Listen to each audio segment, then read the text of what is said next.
ಕೆಲಸ ಮಾಡಿಕೊಂಡಿರೋ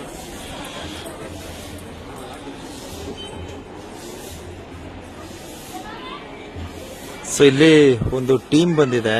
ಇದು ಈ ಟೀಮ್ ಯಾವುದು ಏನು ಅಂತ ನನಗೆ ಮಾಹಿತಿ ಇಲ್ಲ. ಸೊ ಆಲ್ಮೋಸ್ಟ್ ಎಲ್ಲ ಪ್ಲಾಸ್ಟಿಕ್ ಇನ್ನಿತರ ತ್ಯಾಜ್ಯ ವಸ್ತುಗಳನ್ನ ತೆರವುಗೊಳಿಸುವ ಕಾರ್ಯದಲ್ಲಿ ವೀಕ್ಷಣೆ ಮಾಡಿ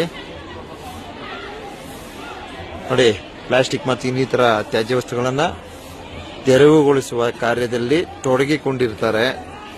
ಸೊ ಇವ್ರ ಟೀಮ್ ಬಗ್ಗೆ ಸ್ವಲ್ಪ ಏನಾದರೂ ಡೀಟೇಲ್ಸ್ ಸಿಕ್ಕಿದ್ರೆ ಮಾಹಿತಿ ನೀಡ್ತೀನಿ. ಸೊ ನೋಡೋಣ.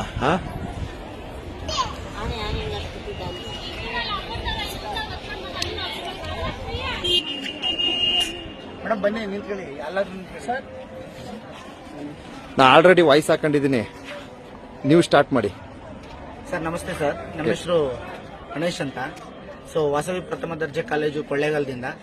ಸೊ NSS ತಂಡವನ್ನ ನಾವು ಮಾದೇಶ್ವರನ ಬೆಟ್ಟಕ್ಕೆ ಕರ್ಕೊಂಡ್ ಬಂದಿರೋ ಉದ್ದೇಶ ಏನಂದ್ರೆ, ಈಗ ಮುಂದಿನ ದಿನಗಳಲ್ಲಿ ಜನರು ಅತಿ ಹೆಚ್ಚು ಪ್ಲಾಸ್ಟಿಕ್ಗಳನ್ನ ಯೂಸ್ ಮಾಡ್ತಾ ಇದ್ದಾರೆ ಬೆಟ್ಟದಲ್ಲಿ. ಸೊ ಪ್ರಾಣಿಗಳಿಗೂ ತೊಂದರೆ ಆಗ್ತಾ ಇದೆ, ಹಾಗೆ ಜನರಿಗೂ ಅದರದ್ದು ಅವೇರ್ನೆಸ್ ಕಡಿಮೆ ಇದೆ. ಪ್ರತಿಯೊಬ್ಬರು ಪ್ಲಾಸ್ಟಿಕ್ ನ ಮುಕ್ತವಾಗಿ ಮಾದೇಶ್ವರನ ಬೆಟ್ಟನ ಇಟ್ಕೋಬೇಕನ್ನೋದು ನಮ್ಮ ಮೇನ್ ಉದ್ದೇಶ. ಹಾಗಾಗಿ 3 ದಿನಗಳಿಂದ ನಾವು ಸತತವಾಗಿ ಪ್ಲಾಸ್ಟಿಕ್ ಅನ್ನ ತೆಗಿತಾನೆ ಇದೀವಿ. ಆದ್ರೂ ಜನ ತುಂಬಾ ಪ್ಲಾಸ್ಟಿಕ್ ಅನ್ನ ಎಸಿತಾ ಇದ್ದಾರೆ. ಈ ಪ್ಲಾಸ್ಟಿಕ್ ಮುಕ್ತವಾಗಿ ಮಾಡಬೇಕು ಅಂತ ನಿಮ್ಮೆಲ್ಲರಲ್ಲೂ ನಮ್ಮ ಪ್ರೀತಿಯ ಕಳಕಳಿಯಿಂದ ಕೇಳ್ಕೊತಾ ಇದೀವಿ. ಸರ್, ವಿಶೇಷವಾಗಿ ಏನಾಗಿದೆ ಗೊತ್ತಾ, ಪಾದಯಾತ್ರೆ ಬರ್ತಾರೆ ಶಿವರಾತ್ರಿ ಸಂದರ್ಭದಲ್ಲಿ. ಈಗ ಒಂದು ಮಟ್ಟದಲ್ಲಿ ಸ್ವಲ್ಪ ಎಷ್ಟೇ ಅವಾಯ್ಡ್ ಮಾಡಿದ್ರು ಅದು ನಿಷೇಧ ಆಯ್ತಾ ಇಲ್ಲ. ಒಂದ್ ಸ್ವಲ್ಪ ಜನಗಳಿಗೆ ಜನಜಾಗೃತಿ ಆಗಿದ್ದಾರೆ. ಯಾವ ತರ ಅಂತಂದ್ರೆ, ಈಗ ಪ್ಲಾಸ್ಟಿಕ್ ಬಾಟಲ್ ಬದಲು ಏನು ಬ್ಯಾರೆಲ್ಗಳ ಮೂಲಕ ನೀರುಗಳನ್ನ ಪಡಿತಾ ಇದ್ದಾರೆ. ಸೊ ಪಾದಯಾತ್ರೆ ಬರ್ತಕ್ಕಂಥವ್ರಿಗೆ ಅವ್ರಿಗೆ ಒಂದು ಸೂಚನೆ ಏನಾದ್ರು ನಿಮ್ ಕಡೆಯಿಂದ? ಪಾದಯಾತ್ರೆ ಮಾಡುವಂತ ಭಕ್ತಾದಿಗಳು ದಯವಿಟ್ಟು ಎಲ್ಲೆಲ್ಲಿ ಈ ಒಂದು ಕಂಟೈನರ್ಗಳು ಇಟ್ಟಿದ್ದಾರೆ ಪ್ಲಾಸ್ಟಿಕ್ ಗಳನ್ನ ದಯವಿಟ್ಟು ನಿಮ್ಮಲ್ಲಿ ಕೈ ಮುಗಿದು ಬೇಡ್ಕೊಳ್ಳೋದೇನಂದ್ರೆ, ನೀವು ಆ ಕಂಟೈನರ್ ಅಲ್ಲಿ ಹಾಕಿ ಅಲ್ಲಿ ಚೆಲ್ಲೋದಕ್ಕಿಂತ ನೀವು ಪರಿಸರವನ್ನ ಕಾಪಾಡಬೇಕು. ಯಾಕಂದ್ರೆ ನೀವು ಇವತ್ತು ಪರಿಸರವನ್ನ ಹಾಳು ಮಾಡಿದ್ರೆ ಮುಂದಿನ ಪೀಳಿಗೆ, ನಿಮ್ಮ ಮಕ್ಕಳಿಗೆ ಆಕ್ಸಿಜನ್ ತೊಂದರೆ ಬಹಳ ಆಗೋದ್ರಿಂದ ಮನಗಂಡು ನೀವು ದಯವಿಟ್ಟು ಎಲ್ಲರೂ ಎಲ್ಲೆಲ್ಲಿ ಕಂಟೈನರ್ಗಳು ನಿಲ್ಸಿರ್ತಾರೆ ಅಲ್ಲಿ ನೀವು ಪ್ಲಾಸ್ಟಿಕ್ ಅನ್ನ ಎಸಿಬೇಕಂತ ಈ ಮೂಲಕ ತಮ್ಮಲ್ಲಿ ಕೇಳಿಕೊಳ್ಳಿ. ಆಮೇಲೆ ಮತ್ತೊಂದು ಸರ್, ಈಗ ನಾ ಆಲ್ರೆಡಿ ನಾನು ಮಾಹಿತಿಗಳು ಹಾಕಿರ್ತೀನಿ. ಏನಾಗಿದೆ ಗೊತ್ತಾ, ಈಗ ರಾತ್ರಿ ಸಂಚಾರ ಮಾಡೋದ್ರಿಂದ ಚಿರತೆಗಳಿದೆ. ಈಗ ಇತ್ತೀಚೆಗೆ ನಿಮ್ಗೆ ಗೊತ್ತಿರಬಹುದು, ನ್ಯೂಸ್ಗಳಲ್ಲೆಲ್ಲ ಕೇಳಿದ್ದೀರಾ, ಹಾಗೆ ಸಾಮಾಜಿಕ ಜಾಲತಾಣದಲ್ಲಿ.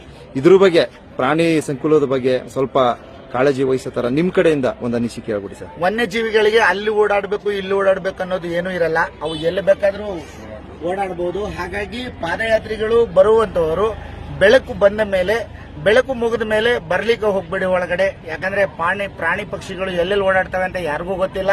ನಿಮ್ಮ ಎಚ್ಚರಿಕೆ ನಿಮ್ಮಲ್ಲಿ ಜೊತೆಲಿರ್ಲಿ. ಆಮೇಲೆ ಒಬ್ಬೊಬ್ಬರಾಗಿ ವಾಕ್ ಮಾಡೋದು ಬಹಳ ತಪ್ಪು.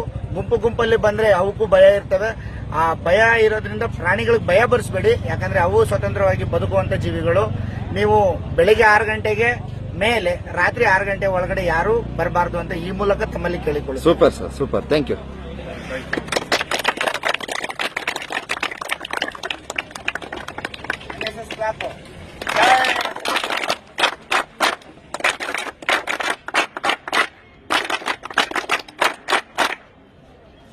Okay sir, thank you.